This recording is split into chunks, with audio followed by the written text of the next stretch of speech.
Hello, everyone, and welcome to The Evolving Leader. Today, we are joined by Melanie Bell. Melanie Bell is a marketing, strategy, and technology consultant. She's the CEO of Strategic Peace Consultancy, whose focus is on growth stage companies and propelling them to the next level of their scaling. She's worked with startup accelerators, C-suite executives, and leaders to help them grow their businesses and level up their marketing strategies. But that's not why we're here today. Melanie is also the founder of Leaders Who Fiction, a book club designed to feed your inner leader through giving yourself permission to read fiction again. Her work in Leaders Who Fiction dives into the power of storytelling and the art of leadership and helps leaders uncover the strong link and science between being a better leader and reading fiction. Melanie, welcome to the podcast. How are you feeling? Thanks so much for having me. I'm going to borrow a word that I heard on another podcast, which is skited. So combine scared and excited. And it's like the good butterflies. Yeah. How are you feeling? I am feeling so curious about today's conversation because I'm such an avid reader myself, and a lot of what you've been exploring when I was researching what you're exploring and Readers Who Fiction, a lot of it really spoke to me. So I've been really excited. I've been super curious and anticipating this conversation all week. So I'm so happy that you're sitting down and speaking to us. Thanks so much for having me. So Melanie, as I just mentioned, I'm a fellow fiction lover. I'm an avid fiction reader. So I'd really love for us to start by diving into the link between fiction and leadership. But actually, before we jump into that, can you tell us a little bit more about how this book club and how this community came to be? Sure. So I was a very avid reader growing up as well. And I noticed once I started working full time that my reading kind of got put by the wayside. And if I had a chance to read, I was reading books that were all nonfiction, that were business books that my bosses were telling me to read. And after I went through business school, that was all business, traditional business books. And after I graduated from business school, a friend of mine had recommended this science fiction book to me. And so I picked it up and I remember reading it and just being like, this is what we should have been reading in my organizational behavior class. This is would have gotten through, I think, to my classmates and to me so much more effectively than reading about the IBM CEO's memoirs kind of thing. And so that was the first kind of kernel. And I started reading more consistently. And what I noticed was, as I was consulting, that I started showing up for my clients in a different way, with a different type of confidence. I was communicating differently with them. I understood them differently. And as that started to happen, I was telling people, like friends of mine and clients, I'm reading this great book. And they're like, oh my gosh, it's been so long since I've read a novel and I really miss reading that. And so I just one day was like, you know what? We need this excuse. We need permission to read novels. And there's a real productive benefit to that. And so that was kind of the genesis of this, was giving people that excuse to pick up a book again. And talking about the productive benefit, has there been research done on reading fiction and being a better leader? So can you talk a bit more about the science around this synergy? And I'm hearing like one might be fueling the other. Yes. So there's been research done around this topic. I know that some people are actively researching this. There's a professor at Rice who I know has been doing research around this. A lot of it has been research around the science of reading and then connecting that through logical arguments into how this benefits leadership. And so one example of that is there have been studies that show when people, and this is conditional, you have to really get emotionally invested into the story, but when that happens, our empathy goes up. And so that's really interesting. And that was proven they did that study for a week. So that's not even like, over a long term, if you keep this practice up consistently, what happens? That was like a demonstrated difference after 1 week of people reading fiction. From a neuroscience standpoint, when we read, our brain goes into simulation mode. And so it's almost like virtual reality. And we tend to identify with the protagonist or the main character in a story. And so when we talk about building up our empathy muscles and navigating these complex worlds, we're actually getting, our brains are walking around in somebody else's shoes. And so I think, to me, those are like some really concrete points where it's like, yeah, this isn't just hopefully in my head that this is effective, that there are things that prove that there's a reason why this can benefit leaders and developing their leadership skills. I love that. And you talk about that idea of empathy. And I'm feeling also taking in these different perspectives when we read stories, hearing different voices within the stories. And in your community, have you seen that link in building deeper empathy and how leaders lead their teams? Have you seen that link play out? Yeah. So one of the things that's been coming to mind is there have been a few times where people have had real aha moments, like when we have a call once a month. And there have been aha moments. And one that really came to mind was we were reading this book called Project Hail Mary by Andy Weir earlier this year. And this person is out in space by himself with an alien. And a lot of the book is inner monologue and the character talking to himself. And one of our members was like, I had no idea that other people talk to themselves in that structure and that way. And he was like, I totally am understanding some of my employees better because I don't talk to myself with that same structure in that same way. And so even just that was like kind of unlocked something for him. That's incredible. Yeah. And I think for me, when I started reading about leaders who fiction, when I came across this, my first reaction, my first link was the idea of reading fiction and heightened creativity. This was an assumption that I made when I was reading about the work that you do. And have you seen this play out in maybe, I know you have a background in innovation and in scaling and growth. Have you seen this play out in the context of innovation, creative problem solving, experimental thinking? Have you seen a link there? I haven't seen one, at least to my knowledge. Like, I don't know that anybody has gone and like created a product because of the work that we're doing.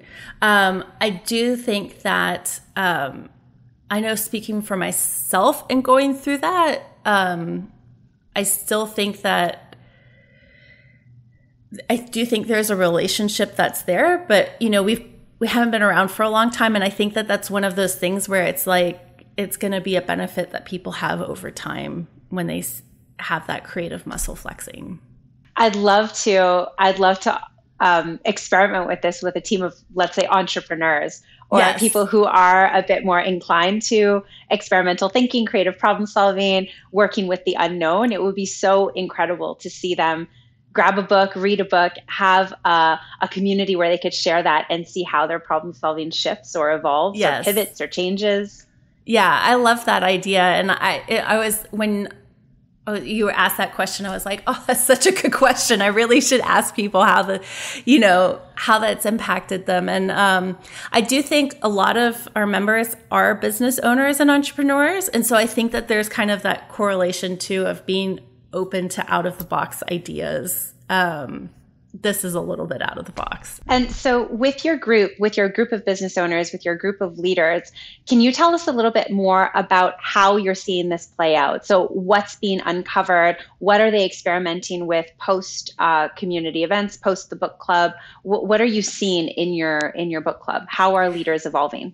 Yeah. So I think some of the biggest ways, again, like a lot of this is just the aha moments that we see in the meetings themselves.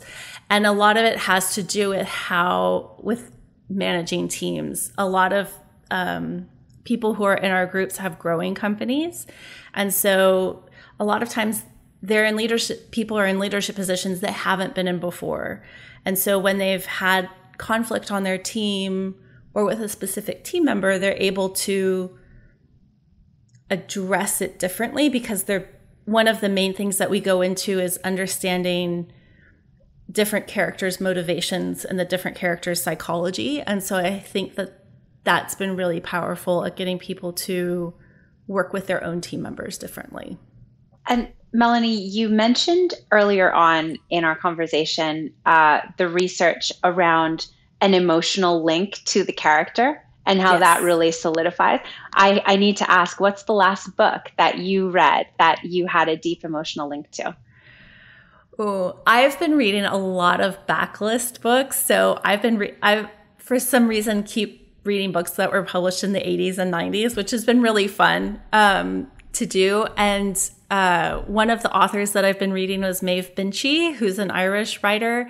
And her first book, Light a Penny Candle, was like, I tore through that book like there is no tomorrow. The characters were really great. I had someone told me, they're like, I think that she's a very underrated author because she tends to write about women and women's stories. And when I read this, and it was her first book that she published, so they get better. It was really good.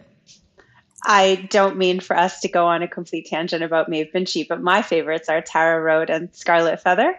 Oh, nice. I'm reading Tara Road right now. So Chef's good. Kiss. Yes. And you're right. Such an emotional connection to the main characters.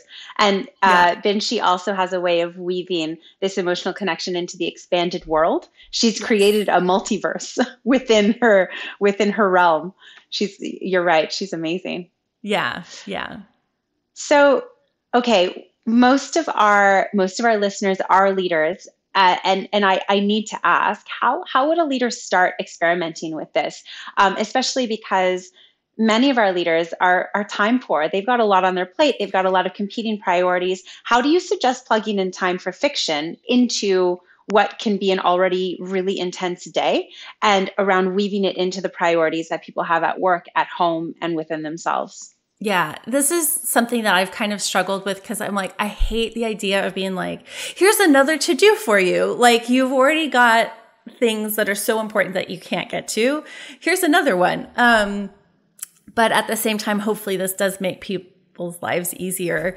I think one of the most tactical things that I've seen our members do is there's the functionality that Amazon offers. And I'm very pro, like, go buy independent bookstore books. But like, for people who are crammed for time, this is an awesome tip. You can download a book on Kindle and Audible and switch between the two.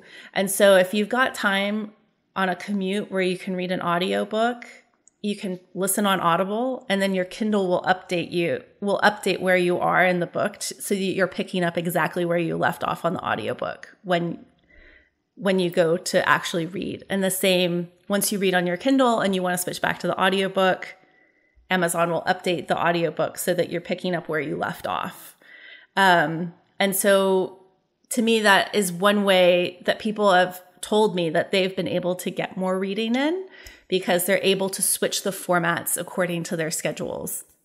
So that's one thing. But kind of broader than that, I think one of the things that I've noticed is it's a habit. And so if you just get in, pick up a book and I'm going to read for 5 minutes and just read for 5 minutes and get used to reading again, I think that's one way that it will build over time. And honestly, I think when the book is good, you'll get sucked into it and it becomes important. But that's one of the reasons why I think the community is important and having a monthly call is important, because otherwise the priorities are competing, and this isn't necessarily the most urgent task if we're looking at an urgency importance matrix. And so this gets put to the side. But having that accountability with other people, I think, helps maintain its importance in people's lives. And have you seen connections happening in the community because the community has brought people together? Yes. So we have one of our members has a leadership blog that she writes and publishes on, and she uses a lot of guest posts. And she's reached out to other people in the community and had them participate on her blog. I know that other people have connected on LinkedIn and have had conversations outside of the community as well. One thing that I launched earlier this year was an online portal where people, if you can't make the meeting, that you're able to still go on and share your thoughts about the book. And that's been kind of slow adoption. People need to get used to that. But I know that people who've missed the meeting are really happy that they can log in, and I'm putting up a short little write-up of what we talked about in the calls and that kind of stuff. So there are ways to connect outside of just this one hour in a month. And if a leader embraces this and sees the shift, how would you go about cascading this practice to their teams? How could a leader encourage their teams to build fiction into their reading habits? Yeah. So I think, I feel like any leadership maxim is like you start at the top and you model that behavior and then it cascades down. But the other thing is a lot of companies are starting to put in internal book clubs into their practices. And the really cool thing when I've read about this is when you have characters that are going through similar, like if you've got a problem with a team dynamic or something like that, when you can talk about it as third-party characters from this book, that people are way less defensive in that conversation. And so you can address stuff that's going on with your team by talking about the book, and it's a more productive conversation that way. And then the other thing is that you're giving everyone, it's just this increased shared vocabulary. So I think if people really wanted to cascade this down to their teams, I've had some of our members have referred people they manage to Leaders Who Fiction. And so we actually have sometimes multiple tiers of people who are participating from the same company. So that's been really cool to see. But I think even just internally having a book discussion has become more and more popular over the last few years.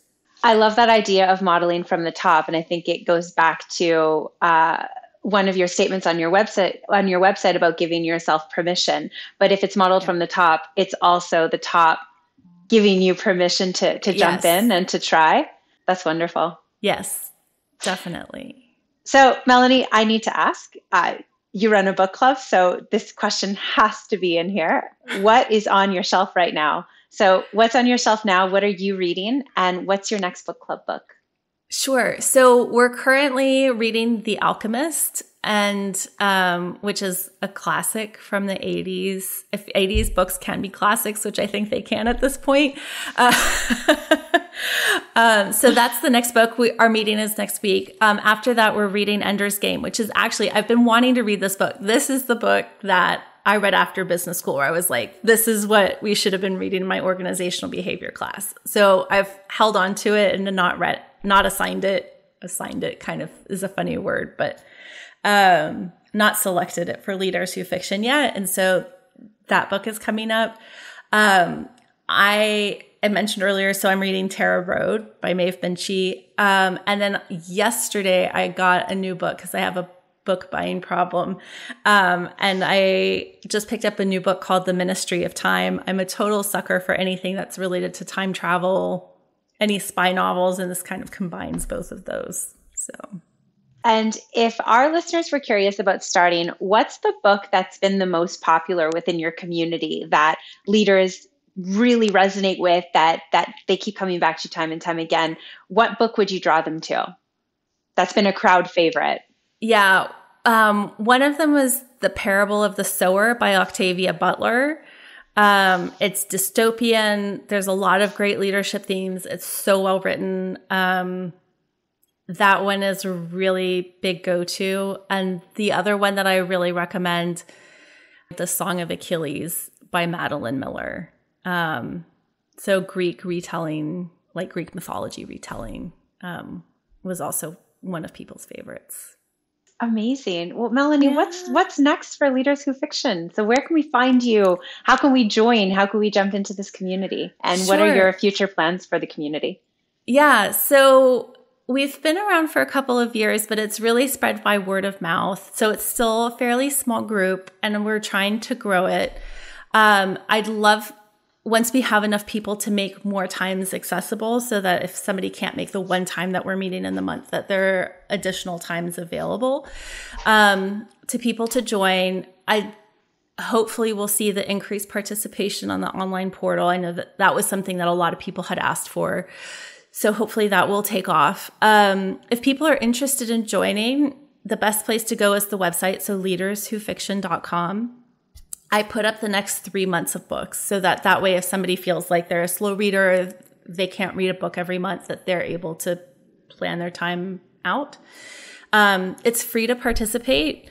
So no cost. If somebody wants to join a meeting and try it out and see what we're all about, I'd love to have them. So that's kind of the best next steps if somebody is interested in getting involved. And the other thing is, I've got all of the books that we've previously read up on the website too. So if somebody just wants to peruse what we have read and pick up a book they're interested in, that's possible too. We'll pop all these links in the show notes. So hopefully you'll see some new faces on your next book club meetings. And thank you so much, Melanie, for joining the podcast. This has been so enlightening, and it's really inspired me to pick up a couple of new fiction books in my own personal life. So thank you so much. Thank you for having me.